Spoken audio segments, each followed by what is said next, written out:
Oke, kembali lagi di video keponi.com dan kali ini kita akan belajar melakukan editing ganti background dengan cepat untuk keperluan pas foto. Jadi ada foto yang kita ganti backgroundnya jadi merah atau biru atau warna lain yang biasa digunakan untuk pas foto, dan membuat layout berbagai ukuran dalam satu lembar kertas.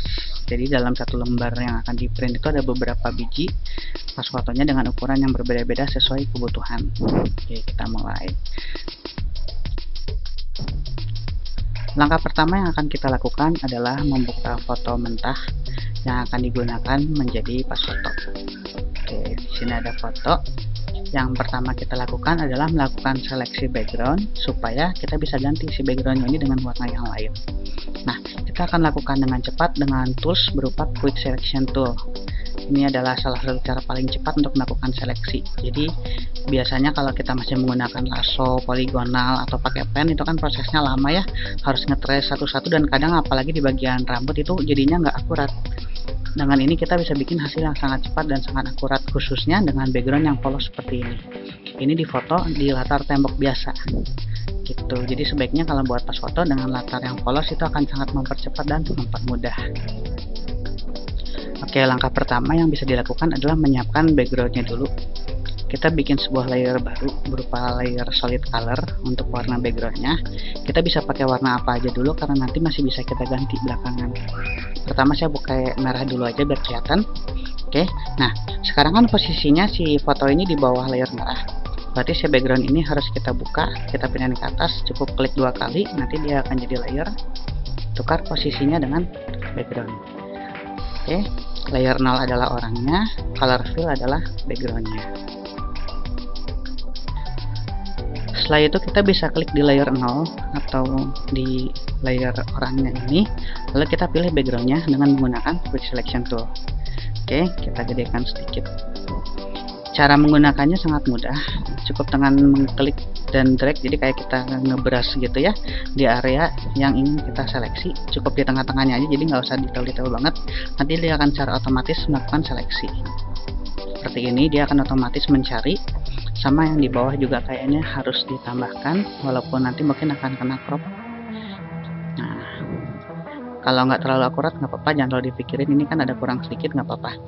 Setelah itu adalah langkah yang penting adalah kita rapihkan seleksinya. Jadi kalau bisa dilihat di sini di rambut kan pasti ada area yang kena putih. Nah, caranya gini, ini kan yang terseleksi backgroundnya, sedangkan kita kan butuh ngambil gambar orangnya bukan backgroundnya kan. Berarti backgroundnya harus dihilangkan, kita ambil orangnya, kita inverse selectionnya, jadi kita memilih orangnya bukan memilih backgroundnya.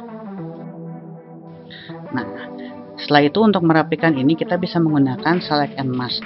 Nah, di versi Photoshop yang saya gunakan, kebetulan Photoshopnya versi 2007, ini dia labelnya select and mask. Cuman di Photoshop versi sebelumnya dia labelnya refine edge.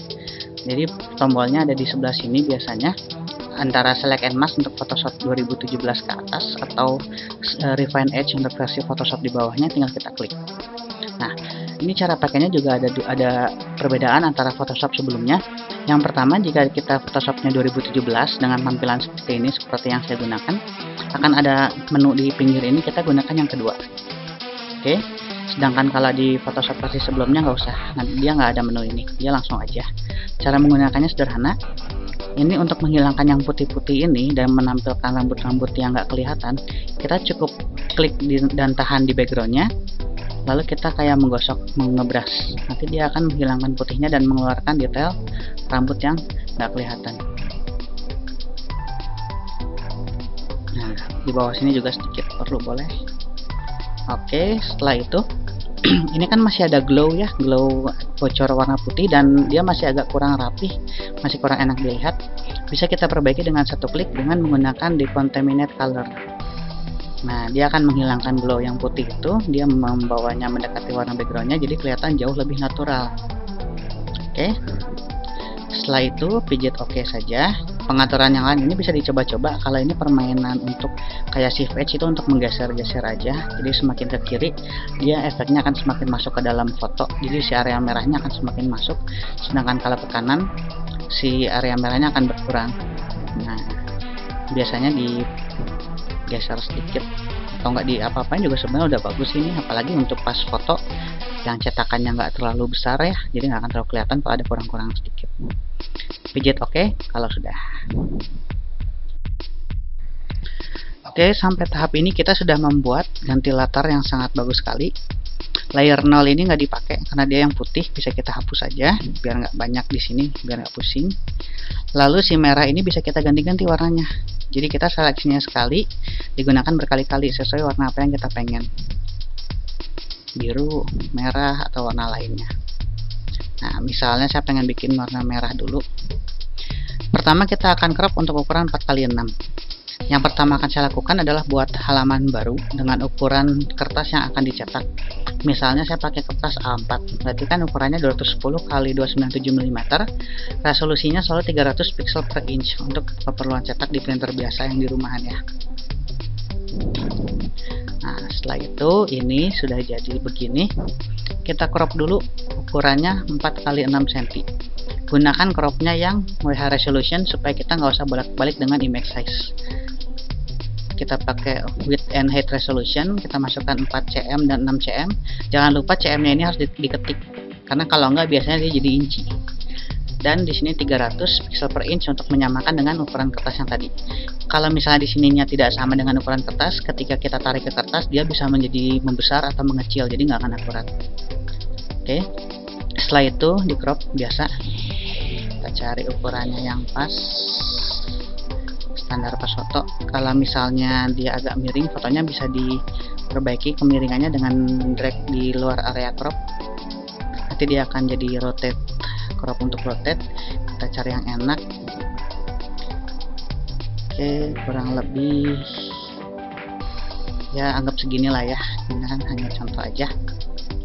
Oke, nah sip, agak lebih baik dari sebelumnya. Agak kurang geser dikit, terlalu miring sedikit, kurang sedikit. Nah seginilah, sip. Nah kita udah dapat foto dengan ukuran 4x6 cm, 300 pixel per inch, udah beres. Lalu kita harus pindahkan ini ke sini. Kita flatten dulu.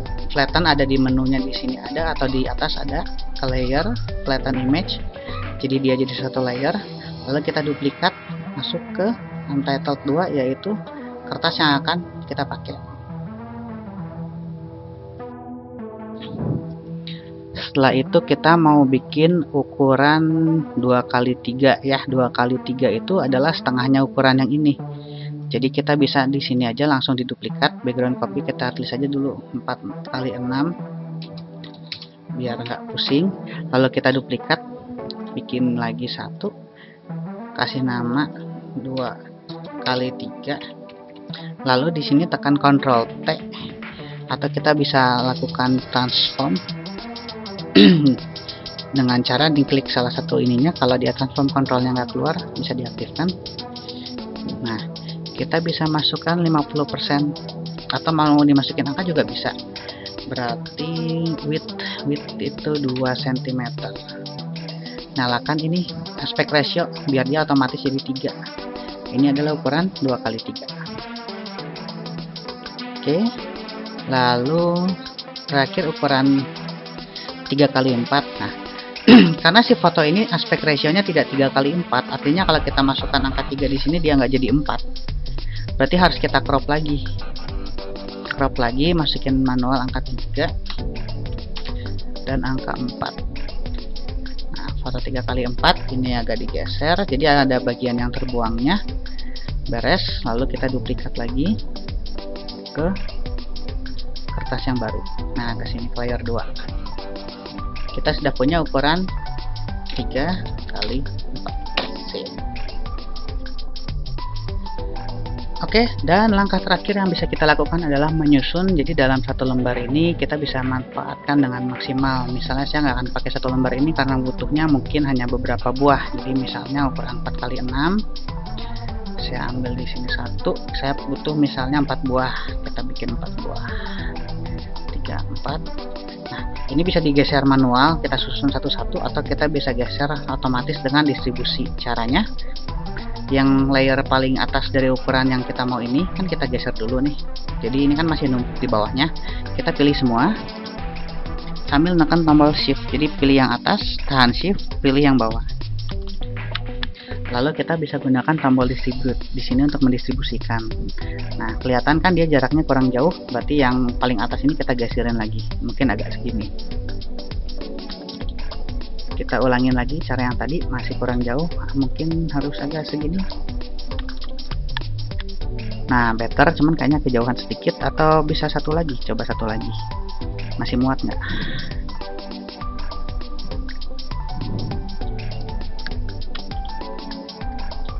Nah, ini pas nih, bisa nampung 5 dengan spacing yang sama antara satu dengan yang lainnya. Lalu yang 2x3 saya mungkin perlu ini agak turun dikit ya, biar ada jaraknya sama. Berapa buah ya? Mungkin bisa 10 kali ya. Ya udah, kita bikin copy 10 kali. Kalau mau pakai shortcut Ctrl J untuk duplikat 2, 3, 4, 5, 6, 7, 8, 9, 10. Kalau nggak tarik manual ke sini atau duplikat yang klik kanan juga bisa. Cuman paling cepat ya pakai shortcut. Ini samain jaraknya kayak tadi, pilih yang paling atas ke paling bawah, yang 2x3 tekan shift lalu klik. Lalu distribute. Nah, pas kan? Enak tuh, langsung jadi. Sekarang 3x4 mungkin dia muat sekitar berapa biji nih kira-kira? 6 gitu ya, kita coba. 1, 2, 3, 4, 5, 6. Tarik paling kanan. Kita coba ya. Pas lah, kayaknya ditambah satu lagi nggak akan muat, dah segini aja. Oke, kita sudah dapatkan ini berbagai macam ukuran. Kalau misalnya kita mau cetak dengan warna yang lain juga bisa, cukup kembali ke ini, ke file yang sebelumnya, buka history, lalu kita klik sebelum ke flatten. Jadi ketika dia masih berupa layer terpisah, kita bisa ganti warnanya, lalu di flatten ulang, lalu di crop lagi kayak tadi. Ini ukurannya berapa, kita cek dulu. Ukurannya udah 4x6, berarti yang 4x6 udah jadi. Duplikat langsung, kirim ke file yang kertas ini, dia udah punya yang warna berbeda. Begitu caranya. Tadi tinggal disusun sama seperti yang tadi. Terakhir adalah kita lakukan printing. Jangan lupa kertas yang digunakan harus sesuai ukuran kertas yang kita setting di awal, berarti di sini juga harus ukuran paper size-nya juga harus sama. Dan hati-hati kalau ngeprint, kalau misalnya dia scale to print size-nya nggak dinyalakan, kemungkinan besar pinggirnya bisa kepotong. Jadi jarak dari sini ke pinggir ini kasih jarak ekstra. Atau kita bisa nyalakan scale to print size, scale to fit media ini dia akan mengecil sedikit, cuman hasil cetakan biasanya agak sedikit mengecil dalam beberapa mili lebih kecil. Jadi nggak 3x4, mungkin 2,9 sekian kali, begitulah. Begitu. Jadi intinya kita sudah mempelajari bagaimana cara mengganti background dengan cepat, lalu membuat layout untuk berbagai ukuran dalam satu lembar. Terima kasih sudah menyaksikan video ini, semoga bermanfaat. Jangan lupa juga di share, di like, dan di komen. Yang penting di like, di subscribe ya, dan di share. Sampai ketemu di video berikutnya. Untuk melakukan editing pada foto ini, misalnya orangnya mukanya kurang terang atau terlalu gelap, atau bajunya terlalu terang, mau digelapin segala macam, itu kita sudah ada salah satu video di channel Kepone, bisa dicari untuk belajar editing foto. Oke, pengaturan terang gelap ada di situ. Oke, sampai jumpa di video berikutnya. Thank you and goodbye.